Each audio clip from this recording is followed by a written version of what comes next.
자, 차세권의 차차 나아지겠지. 우리 정치권 나아질 수 있을까요? 예. 부경대학교 정치외교학과 차재권 교수 함께합니다. 어서 오십시오. 예, 안녕하십니까. 예. 뭐 총선 얘기 바로 들어가겠습니다. 뭐 야당이 압도적으로 승리를 했습니다. 네. 이번 총선 결과 어떻게 보셨는지요? 저한테는 뭐 좀 근데 전체 전국적인 선거 판세는 그 정도 나올 거다라고 예상은 좀 일부 했지만 부산은 전혀 예상 못했죠. 부산은 완전히 예상 못했습니다. 그래서 역시 저는 뭐 지난번 총선이나 뭐 대선 지선 때 다 털려왔는데 이번에도 역시 틀린. 그래서 이 정치학자로서의 어떤 타이틀을 내놔야 되지 않을까 싶기도 합니다. 정말 다 부산 민심은 나이 어렵다. 여론조사 다 그렇죠. 틀리고 심지어 출구조사도 다 그렇죠. 틀렸습니다. 네. 그래서 뭐 너무 자책하지 마십시오. 자책하고 싶습니다. 예. 예.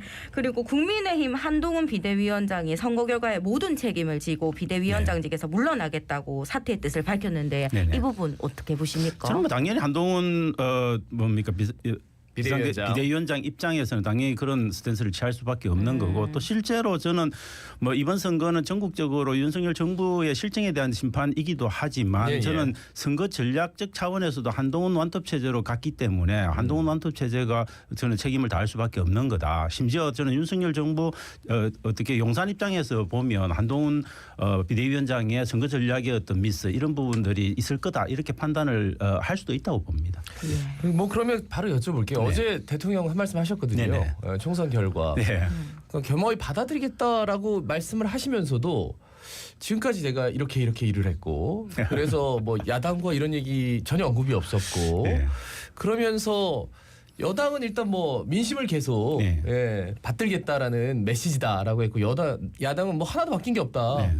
이렇게 좀 혹평을 했는데 어떻게 보세요? 야당의 혹평이 조금 더 합리적인 혹평이 좀 합리적인 설명이지 않을까 싶습니다. 왜냐하면 저는 기본적으로 대통령실에서 대통령 스스로가 좀 자기 객관화가 조금 덜 된 상태에서 자꾸 메시지를 낸다는 생각이 듭니다. 왜냐하면 이번은 확실하게 정권 심판에 대한 민심이 움직인 선거거든요. 그러면 저는 그런 데 대한 좀 솔직하고 진솔한 좀 사과 이런 것들 속에서 국정쇄신에 대한 의지 이런 것들을 그냥 가볍게 비치는 정도였으면 좀 충분하지 않았을까 싶은데 그런 부분들이 저는 전혀 없었다. 그래서 사실은 제 입장에서 좀 보면 그런 말씀들을 지켜보면 입으로는 약간의 그런 사과에 가까운 말씀을 하시지만 실제적으로 사과하신 건 아니라고 볼 수 있는 거고요. 그래서 저는 대통령께서 지금 어떤 약간 가상현실 속에서 사시는 기분. 그래서 저는 좀 주변의 참모들이 좀 명백하게 어떤 그런 잘못된 부분에 대한 지적들을 제대로 잘못하고 있지 않는 건가. 그래서 현실 인식을 저는 대통령실에서 좀 대통령 스스로가 좀 잘못하고 있는 부분들이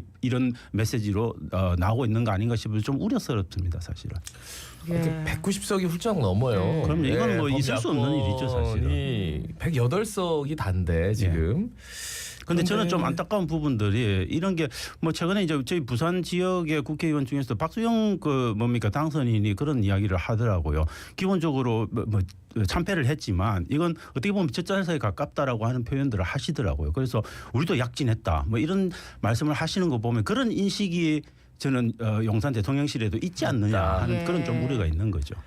그러니까요. 뭐 국민의힘 전국적으로 참패했는데 뭐 부산만 본다면 부울경 전체 다 봐도 국민의힘이 압도적으로 이겼습니다. 저는 완전히 압도적으로 이긴 거고 이건 저는 좀 숨어있던 보수 표심이 마지막 순간에 정말 누구도 모르게 결집한 결과다 이렇게밖에 해석이 안 된다 그렇게 봅니다. 오히려 여론조사가 뭐 10%가 앞선다 뭐 이러면서 뭐 곳곳에 그러니까 보수 텃밭이라고 하는 곳들이 여론조사 계속 이런 식으로 나왔단 말이에요. 그 흐름을 봐야 되는데 그 흐름은 계속 더불어민주당 쪽 그러니까 기호 1번 쪽이 굉장히 좀 높게 나왔는데 그 이제 전국적인 바람이 불기 때문에 그런 바람이 불경에도 밀어닥칠 거다 이렇게 예상을 했던 거고. 실제로 그런 여론조사들이 실제로 많이 났었죠. 그런데 문제는 그런 여론조사 밑에 숨어 있는 저는 샤이 보수가 이번에는 굉장히 많았다라고 봅니다. 그런 샤이 보심까지 여론조사가 읽어내지 못하는 거고. 이 정도면 저는 샤이가 아니라고 봅니다. 저는 그 샤이 근데 전 출구조사 단계에서도 샤이 보수가 입을 닫았다 그렇게 봅니다. 답변을 안 했다. 그렇지 않고는 출구조사 틀리기가 그러니까 여론조사 어렵죠. 상에서도 민주당 지지자들의 과표집 그리고 출구조사도 좀 과표집이 된 거 아닌가.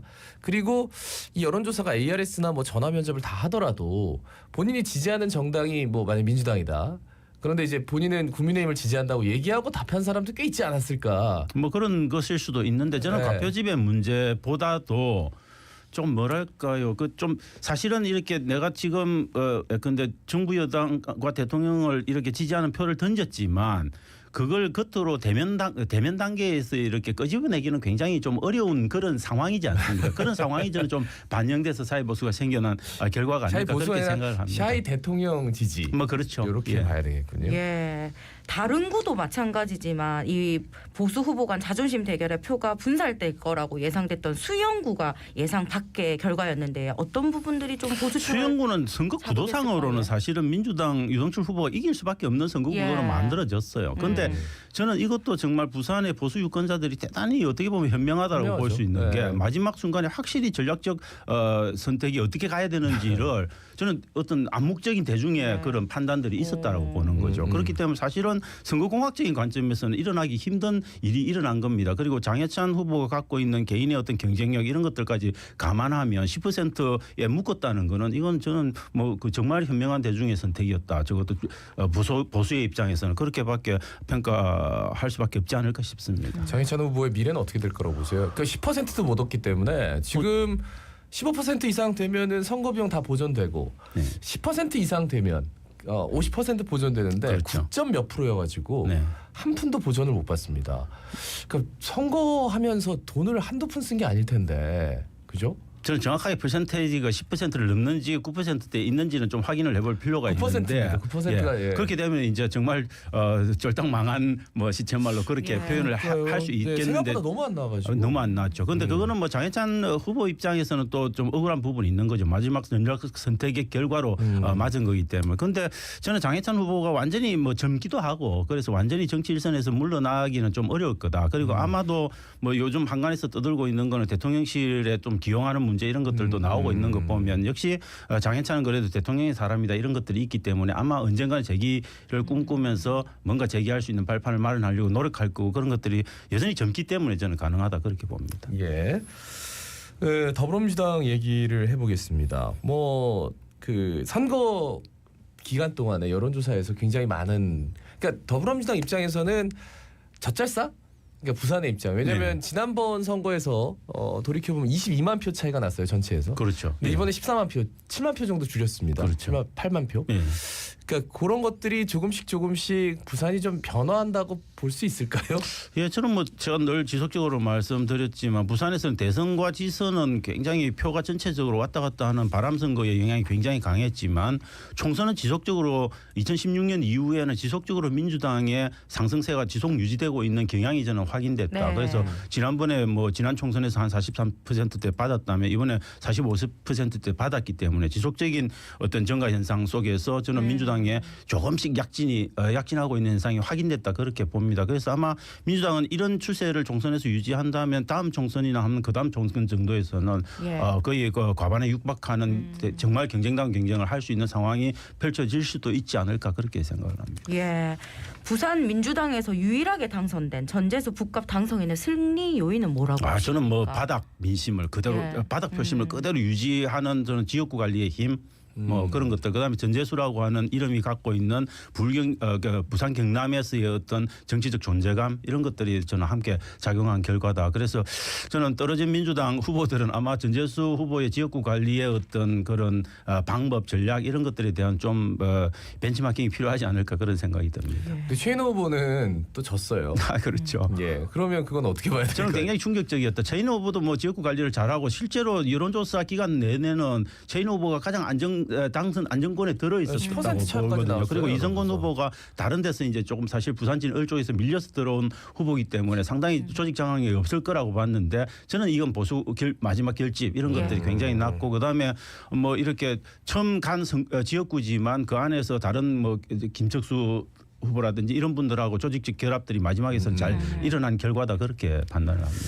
부산 총선 결과를 쭉 놓고 봤을 때 가장 주목한 흥미로운 현상 교수님 어떤 말씀해 주시겠습니까? 저는 좀 흥미로운 지역구는 사실 예컨대 연제구 같은 경우에는 조금 연구할 필요가 있다. 그래서 연제구는 앞으로도 아마 저는 부산 앞으로의 지선이나 뭐 다른 총선 과정에서 아마 진보당이 상당히 눈독을 들일 지역구가 될 가능성이 높고 그 속에서 민주당이 어떻게 무너진 안정적인 지역 조직을 다시 세우느냐 이런 부분들에 대해서 굉장히 좀 지켜볼 필요가 있고 저는 그 여러 가지 여론조사 결과나 심지어 출구조사 결과까지도 진보당이 정말 부산에서 한석하는 그런 분위기가 만들어졌는데 결과는 완전히 좀 다르게 나타난 부분이 있다. 그럼에도 불구하고 진보당 후보가 나와서 45% 가까운 득표율을 보인 건 이건 놀라운 거거든요. 그래서 연제구의 어떤 표심, 유권자의 어떤 특성 이런 것들에 대한 좀 정밀한 분석들이 필요하지 않을까 싶습니다. 예. 그러니까 그런 생각도 해요. 2년 후에 또 지선이기 때문에 네. 지금 어쨌든 인지도 올린 사람들 다 나올 거고, 그렇죠.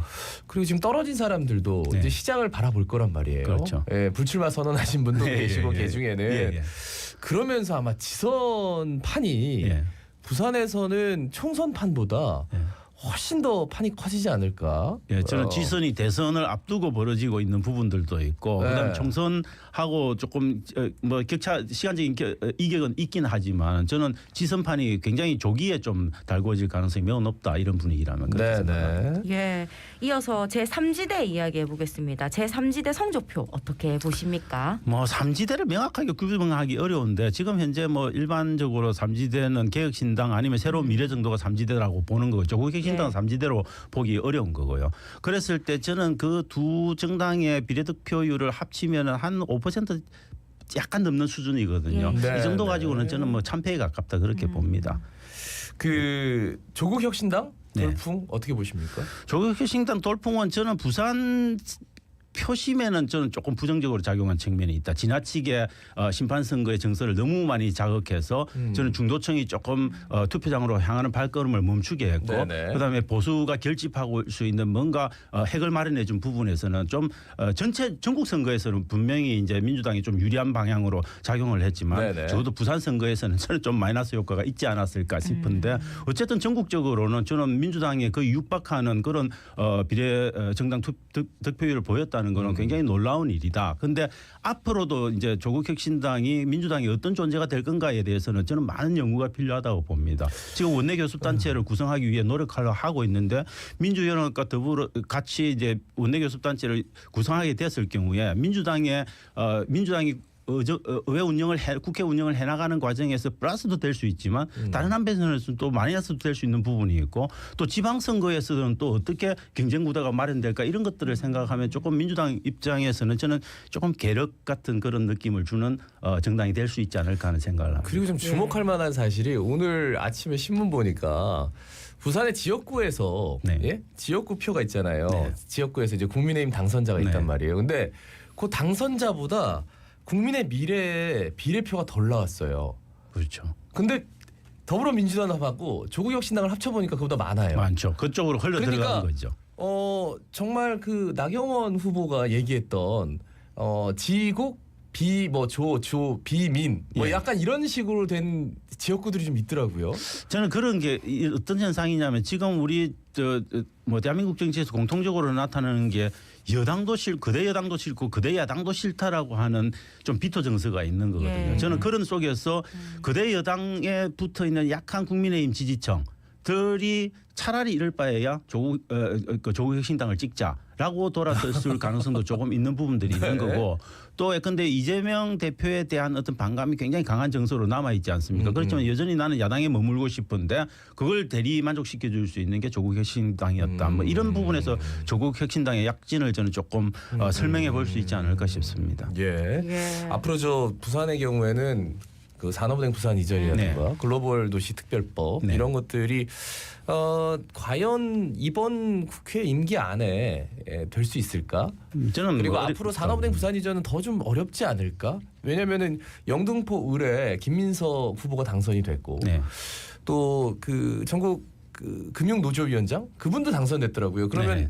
당연히 반대하실 것 같아서. 네, 저는 어렵다고 봅니다. 왜냐하면 기본적으로 민주당 그대 야권이 192석을 차지하고 있고 그 중에서도 민주당의 수도권 의원이 102명 정도로 알고 있는데 그런 의원들이 버티고 있는 상태에서 저는 서울에 있던 걸 빼서 여기 오기 위해서는 적어도 여기에서 그런 그대 야당의 구성원이 저는 최소 한 5명 정도는 있어야 그게 통한다고 봅니다. 그런데 부산 민심이 저는 기본적으로 한 석을 택했기 때문에 부산 민심은 그 한 석을 택한 것에 것에 대한 어떤 나름대로의 그 대가는 좀 지불할 수밖에 없지 않을까. 근데 지선이 저는 있으니까. 지역 입장에서는 굉장히 안타까운 부분들이 지선은 있는데. 지선이잖아요. 그러니까 지선은 지선이지만 거기도 공약을 태울 수 있는 거잖아요. 그런데 민주당 입장에서는 뭐 부산만 보고 갈 수는 없지 않겠습니까? 예. 그런 부분들도 있는 거고. 그다음에 전재수 의원 혼자서 고군분투 해도 그게 정치적인 협상력이 그만큼 간다고 보기는 어렵죠.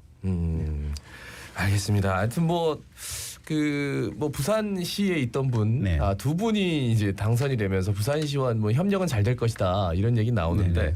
전체적인 이슈를 점하는 면에서는 과연 얼마만큼 이슈를 점할 수 있을까? 저는 굉장히 좀 부산 입장에 지역 발전의 입장에서는 저는 이번 선택이 조금 유권자 입장에서는 현명한 선택이었다라고 보기는 어렵다. 저는 뭐 정치학자의 한 사람으로서 그렇게 평가를 할 수밖에 없습니다. 안타깝습니다. 근데 부산 글로벌 허브도시 특별법 같은 것도 네. 어떻게 될지 알 수 없는 거고 굉장히 예. 안타까운 부분입니다. 개인 생각이라고. 아마 그저 개인적인 생각이 있고 네. 또 지역 예. 발전을 영원한 사람의 생각 관점에서 알겠습니다. 보면 그렇다 이런 말씀. 말씀 잘 들었습니다. 고맙습니다. 예. 감사합니다. 부경대학교 정치외교학과 차재건 교수였습니다. 예, 자갈치 아침에 18,392회 김진수였습니다.